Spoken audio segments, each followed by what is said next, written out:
There was a boy, only 19, really cheerful, confident, considerate, funny, hardworking, enthusiastic and full of life, like most of us youths. He was artistic, sportive, and the most creative person I could ever come across in my life. He used to top every exams. He was school first in SLC and the topper in science faculty of high school as well. He thought he could be an eligible chartered accountant, so he went to Delhi for pursuing career. Who thought this was his life-turning journey. His parents were simple people and had a hotel as their mainstream job.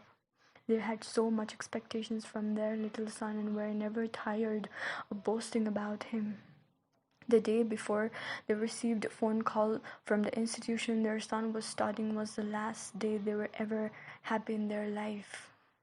The phone call alone was enough to shatter their dreams, happiness, and every hopes from their life. It was a call to inform them that their son was no more allowed to stay there. He was a severe drug addict and needed to be rehabilitated immediately. The brain was not being able to catch the fact that their brilliant boy could abuse something so hideous. The eyes were too stubborn to roll down the tears, the mouth obstinate to let any words out, and the face was patronized with horror and shock.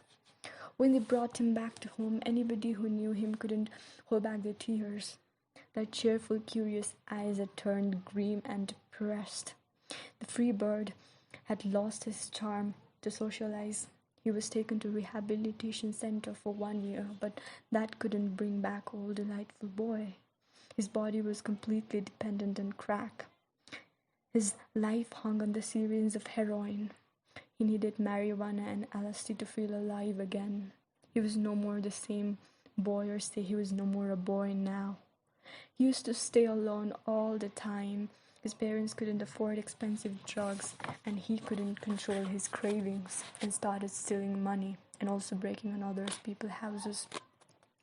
One who had seen him 3 years back could barely identify him, and out of severity and depression, dependency and anxiety, one day he hung himself in his own very room where once he used to hang dream catchers.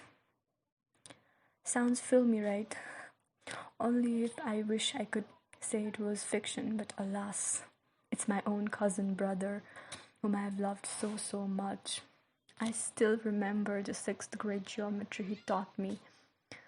One of the person I idealized all my life had so dreary death. The boy who could have changed the world couldn't even change his own fate. Whom to blame?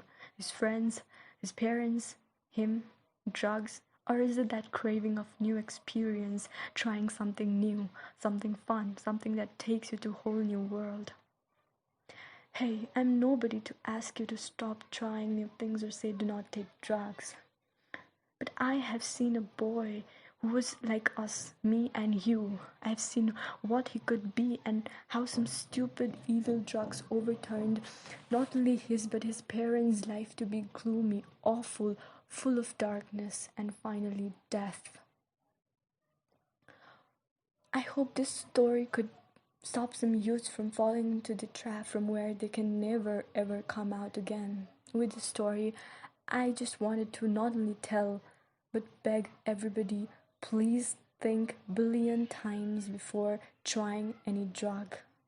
Drug is not fun. It's wicked, foul, and more devilish than any devil thing on the planet. Please say no to drug and teach everybody how important it is to understand the consequences. I hope no youth gets this horrendous end ever again. I hope no parents would ever have to bear such loss ever again. I hope no society has to face such gem ever again. Thank you.